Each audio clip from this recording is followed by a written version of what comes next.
And now, Jocelyn, you know what time it is. It's time for Battlegrounds.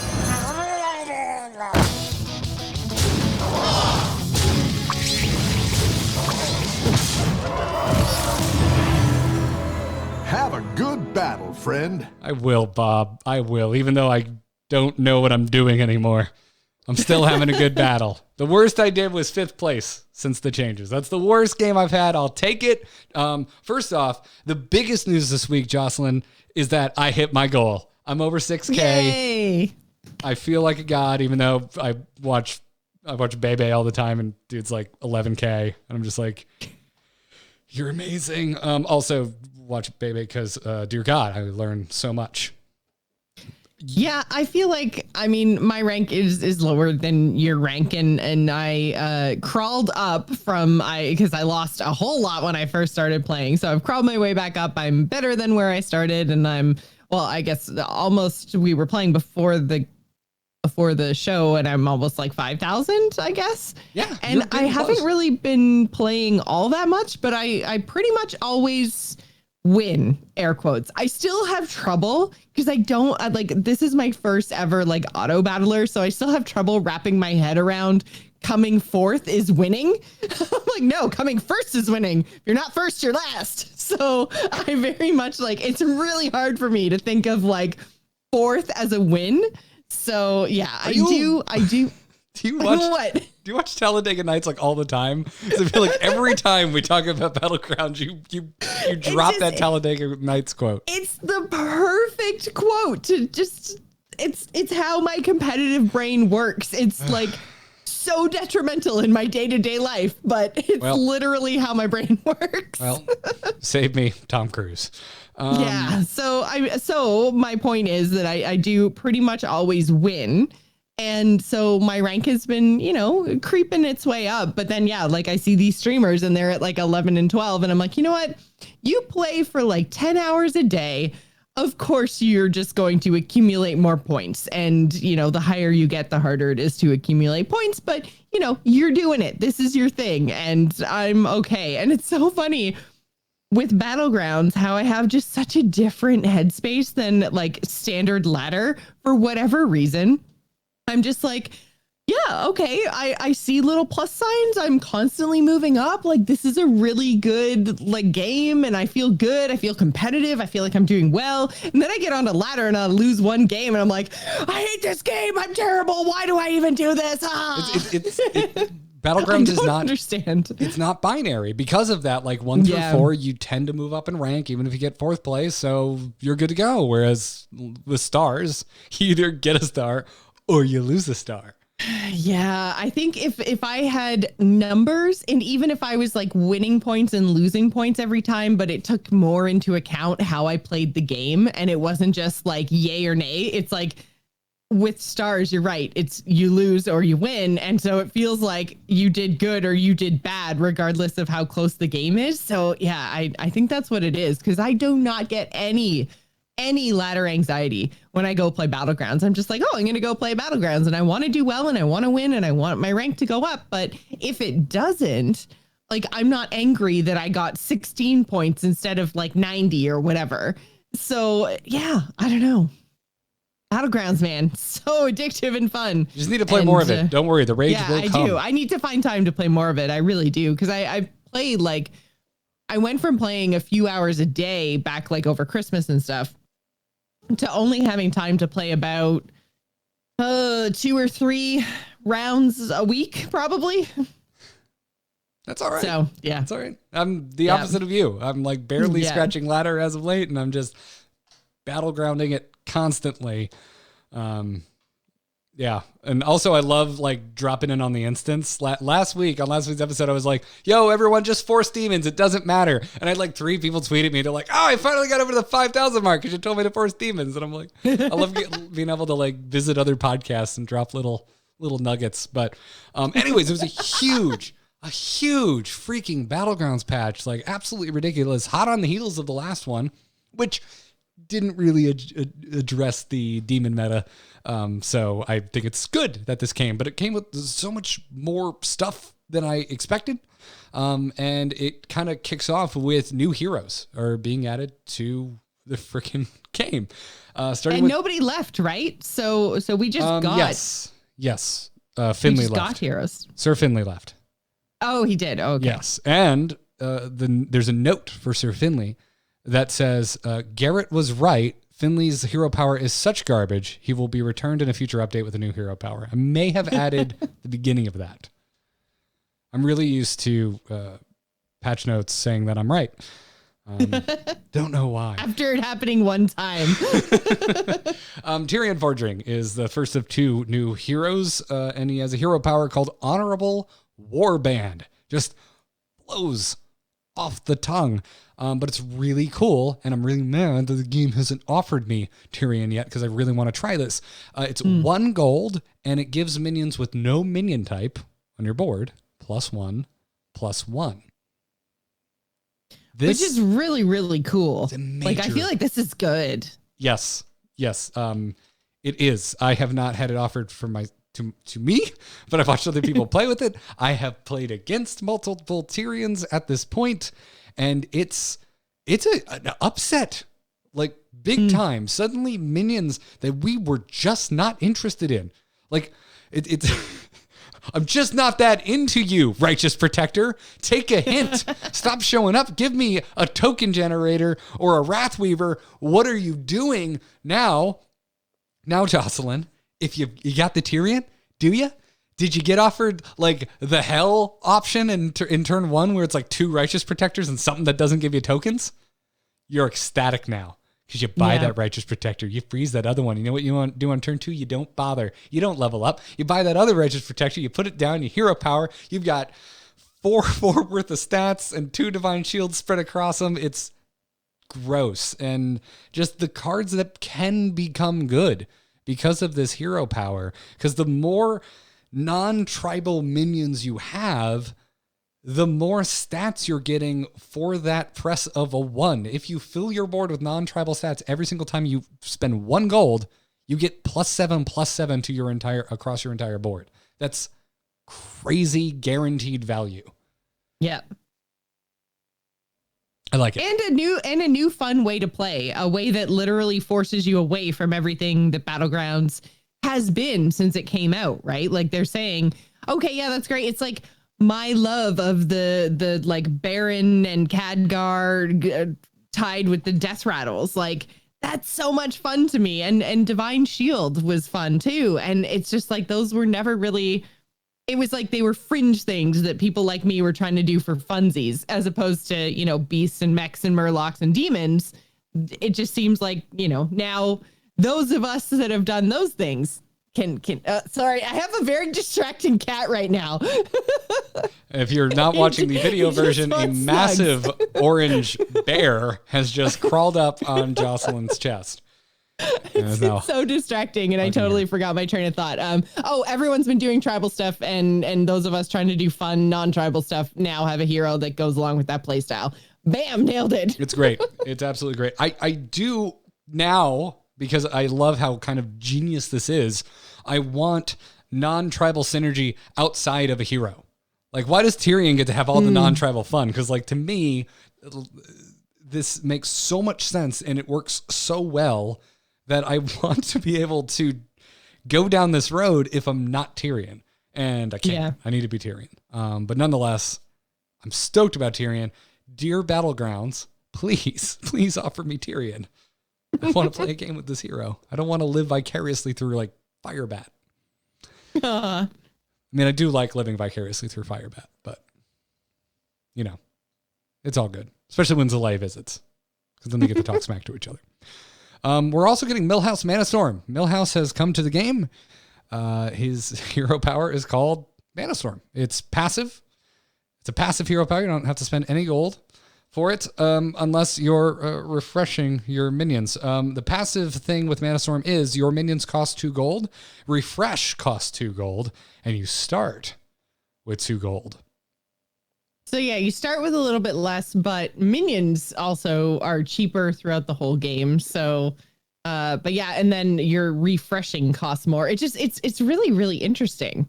It is. The refresh is where it throws me for a loop, and I go, oh, man, I literally don't know. I feel like I need someone smarter than me that has actually, like, sat there with a spreadsheet and figured out, like, whether or not it's worth it or not. Because to me, spending an extra gold on a refresh doesn't feel worth it, because we were just sitting there late game trying to find some murlocs for me before the show, and we like refreshed like all of our mana in a lot of cases, and so we would have only gotten half of those chances if we had been Millhouse. So you got it's boned in that game, by the way. I was just looking at, like, no one else is playing murlocs. What's happening? Yeah. It was a weird I think they were hate man. drafting you. That's the only thing I can think of. Anyways, my gut reaction is that Millhouse is not good. Because refreshing is something you have to do in every game. Yeah, it's so core. Yeah. Like, so with Millhouse, you're like really, really hoping that, like, your first roll at the beginning of every turn, it just has things you want to buy. Because then it's awesome. Because then you're getting a 1 gold discount on everything, right? But if you have to refresh, suddenly, like, that's eating in. Like, there's that 1 gold that you saved. Did you have to refresh twice? Well, that's 2 gold that just kind of went away. And you have a 1 gold discount. It just gets progressively worse in a game that is very built around refreshing your options. Yeah.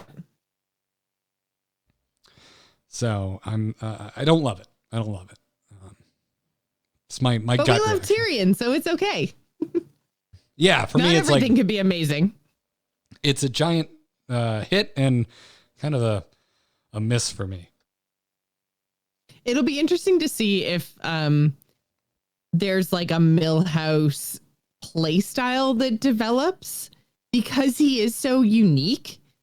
I wonder if there's like a way to play him where you just don't refresh as often and you kind of like flood the board and like make do with whatever you get, like kind of Rat King-ish or like Yogg-ish, where you're not necessarily you do the thing happens, so you get your random hero power and you try to buy based on what your hero power is or what your hero power randomly steals from the other side of the board. Like Millhouse kind of feels similar, because if you're trying to avoid refreshing, you just have to play with what you've got, right? So I wonder if there's like a right way to play this. I think you're trying to open up aggressively and try and outvalue your opponents in the early game, which makes him an interesting candidate for like a demon strategy, because you're less likely to lose health in the early game. And also because of the fact that minions cost 2, you start with 2. Well, then you only have 3 on 2. Yeah, but you can't double buy unless you have a token on 2, which doesn't make him that special or that aggressive. So there's just a lot of funk with Millhouse. I'm going to over enunciate funk. And in chat room, you're right. Laura, man, I see what you're saying about the token generators. Like token generators is like you're breaking even essentially, like the next turn. But as opposed to heroes that like give you coins in your hand, these are things that take up board space and are very, very low value in terms of stats. So Millhouse is weird. I still want to play some games with him. I did get offered Millhouse once, and then the game DC'd as soon as I locked him in. It's like, damn you, Battlegrounds, you jerk. I just want to try the new heroes, even though I don't think I'm gonna like Millhouse that much. But interesting with the Millhouse. But let's move on. There's all kinds of interesting stuff happening in this. We got some new minions as well. Oh, by the way, I meant to mention Putricide is back, and it's not in the notes anywhere. It's not in the notes anywhere that Putricide is returned. So we lost Finley, but we gained Putricide? Yes, but it wasn't noted. And someone tweeted at me today, they're like, Putricide's back. And I'm like, I don't see it in the notes. And I haven't seen him in game. And then the next game I played, there was a Putricide. And I'm like, oh, shoot, look at that. And I hadn't had Putricide offered to me. So a little odd, but whatever. But we got 2 new minions, and they're both demons. Jocelyn, they're both demons. And before you go insane, if you haven't read the notes, don't just wait. Just wait. It's not completely insane. But the first one is called Imprisoner. It's a 2-star 3/3 with taunt and death rattle. Summon a 1/1 imp. It's a demon. I think it's okay. It's a decent 2-star, good stats, drops an imp on the back end. Sure, why not? As taunt, because they took Voidwalker out, right? So they did. That's the big thing, is that Voidwalker is out, and kind of more so a Voidwalker replacement because Imprisoner is a 2-star, not a 1-star. Right. I was just thinking along the lines of like the 3 health and taunt kind of role, I guess. Yeah. It's an early taunt minion for demons. It was basically what I was thinking. And then also Fiendish Servant. It's a 1-star, 2/1 demon with Death Rattle. Give this minion's attack to a random friendly minion. So this is more kind of filling in that demon gap in 1-star now. Little less, actually, I think arguably significantly less good than a Voidwalker is in the early game, because in the early game you want to draft for things that trade with tokens, because most people are drafting tokens if they're not like all inning forcing demons right out the gate. So this is just going to immediately die to 1, and more attack in the early game is really basically worth nothing. Yeah. Unless you're going up against a Tirion. I do like this against Tirion because Tyrion's minions tend to be pretty buffed pretty early. Or any of the other buffed heroes is, if you know you're going up against them, that might tip your decision a little more to pick up a Fiendish Servant. But I think average games kind of across the board don't like this card as much. I'd rather have a Voidwalker. I can see that. But that's interesting because demons have been working too well for too long. So as much as I would rather have a Voidwalker than a Fiendish Servant, I really like this change. I dig it. And then the additional changes are Voidwalker is gone, no longer in the minion pool. Also, Golden Zap Slywick now has a Mega Wind Fury instead of Wind Fury. So providing that Zap Slywick doesn't immediately go into a poisonous 1/1 Murloc, he'll just keep smacking 4 times. I like this. I feel like it makes a lot of sense, right? Because when you get golden versions of stuff, they should be better by like a lot, right? So I would assume, this is completely made up in my head based on absolutely nothing, but I bet this was pitched in the early stages of Battlegrounds. Like, no, that's too powerful. And then they realized how big the booties on our minions would be getting after I'm sure, millions of games that have been logged in the statistics that they can actually pour over, and they go, oh yeah, never mind, Mega Wind Fury, why not? Because it's probably still only going to hit twice before he dies. Yeah. So totally fine, and I like that. I like that quite a bit. And then mentioned Sir Finley going away. They're going to give him a new hero power. I like that they specified new hero power, not that they're going to try and buff it. Or rework it in some way. They're just new hero power. Anxiously see what it'll be. I love Finley. I want to play as Finley in Battlegrounds. Yeah, and I'm really glad that they are open to just being like, whoop, made a mistake. Let's go back out. Yep. See ya. Sorry. Yeah. So long, and thanks for all the fish. Is that offensive to say to a Murloc? No, they eat fish. Yeah, they eat fish. They aren't. Are they fish? No, they're fish amphibians. People. They're fish people. Are they? They're fish people. Okay. They're fish people. Yeah. Also, more stats have been added to the bonus stats page. Your minion lineup history specifically. Now you're going to be able to see your last 5 board states as of the recruit phase immediately before you won or you lost. I love this. This is really cool because, I feel like I can now like share my screen with Garrett and be like, I don't know what I did. And he can be like, oh, you did this. This is bad. I mean, there's a lot more. It depends in there because it's the whole draft. But yes, for me, it's just an easier way for me to brag about my sweet ass board that I made that I forgot to screen cap before the game just automatically resolved itself. That's what I like this for. And also, like, it's fun to browse through, what worked, what didn't work. It's just good to have a lot of, the more information you have in Hearthstone, the better. Like, we've been wanting more stats, more information in the constructed world for the entire history of Hearthstone. So, yeah, I think that more stats is just better. And I find it super interesting. So I'm glad they're doing it. The more you know. Exactly.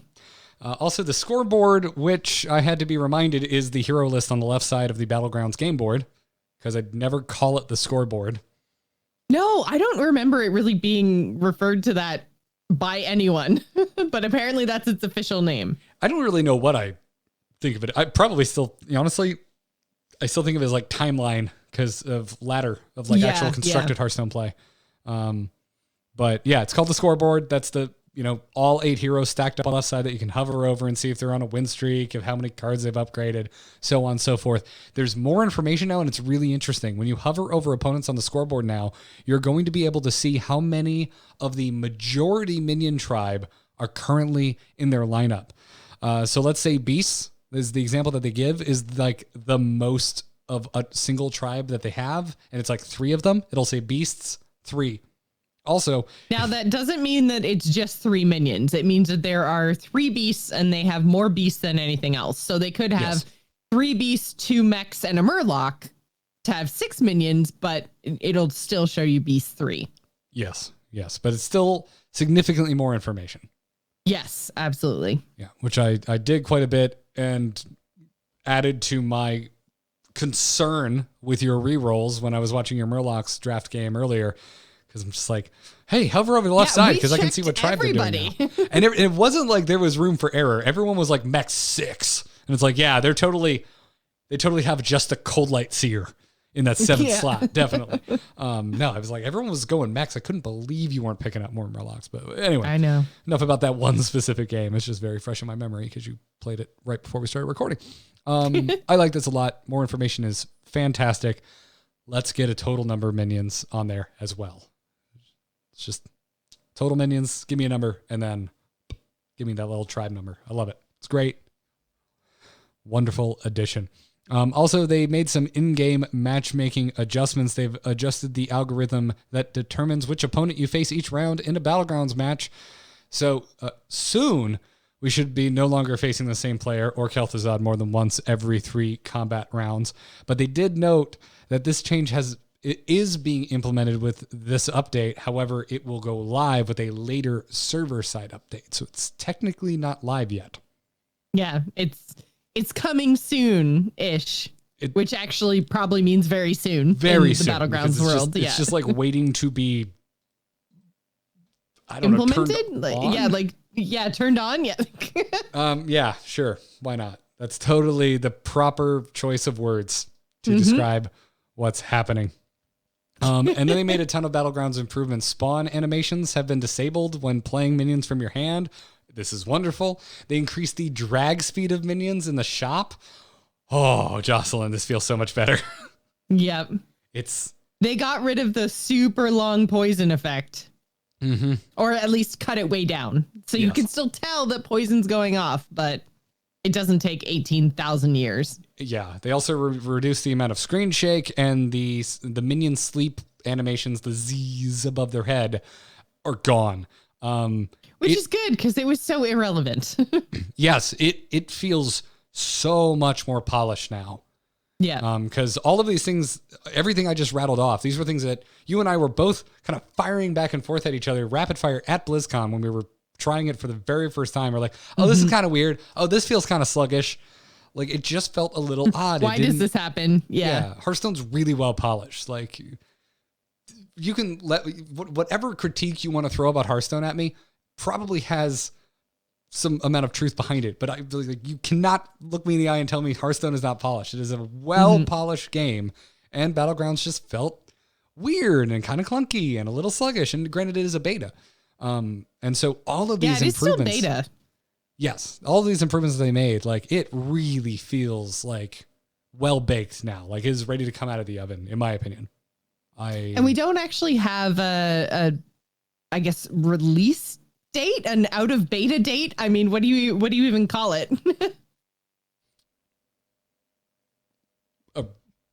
I guess a release date. I mean, it's out. There's nothing stopping you from playing it, but yeah, then that's why, like, so technically it's like open beta, but again, like the typical kind of Blizzard fashion, a lot of the stuff that they put out feels better than like put out in beta feels better than what some other companies do as their full release. So I always find it very hard to tell when a Blizzard beta is actually ending. I think it's important to adjust expectations. I think that's why it's called a beta. It's adjusting our expectations accordingly. It's certainly given me a lot more patience with sluggish animations and whatnot. And listen, as someone who just relaunched a popular hero stats website and was then flayed by the hero subreddit in short order, using the term beta probably would have been a smart idea. Yeah, I see. Well, and it's really interesting because they have kind of set a lot of expectations now around Battlegrounds because it does feel so polished. And so I'm curious to know, once it does come out of beta, what that's actually going to mean for the game mode. Does it mean that, we can continue to see updates at the same pace? Does it mean that, we're going to, get a final product and that's just going to stay the way it is and it'll get upgraded or updated alongside like expansion releases or as part of the, like expansion arena, mix up arena expansion kind of cycle we've gotten used to? Like, where is Battlegrounds going to fit in? How is it going to work? Because right now it feels really good, but are they updating it this quickly because it's beta and they're testing things, or are they updating it this quickly because this is the pace we can expect? I don't think it works if it's slower, personally. It can't. It's an auto battler. You need to keep it a living, breathing thing because like the demon meta, we're moving a little bit away from. Demons still very much work in the amount of games I've been able to log since yesterday. But you need to upset the balance. You need to upset it fairly regularly because the meta does get figured out. Now, if more heroes go down the route of Tirion, where they're like really specific to the way that you play the game, and you get a lot of those and you start taking those in and out, that can have a major effect on the game. But I don't know how you could make enough heroes that are that draft defining that you could actually bring them in, bring them out, and have enough to keep a rotation going. I just, as cool as that would be, and as fun as it is to kind of rattle that off the top of my head, yeah, you would need a lot of heroes, and I just don't know if it's possible. Or maybe you just need a lot more tribes. There's a lot of heroes in Warcraft, so they have a lot to pull from. That's not the limiting factor. I think the limiting factor is mechanics. So, I mean, it doesn't really matter. Soon we'll have Thrall, who will have demon synergy for no reason at all, because it doesn't matter. They're just trying to make unique mechanics. Yep. Why does Thrall have his demon mechanics? Shut up, you asked for this. That's why. You did this. Yep. Wonderful. Well, anyways, that's basically the patch in a nutshell. I'm really enjoying it. If I could have delayed this podcast further to log even more Battlegrounds games, I would have. But we need to get it, out into the world. We need to report to you fine folks who like to stay up to date to Hearthstone via this podcast.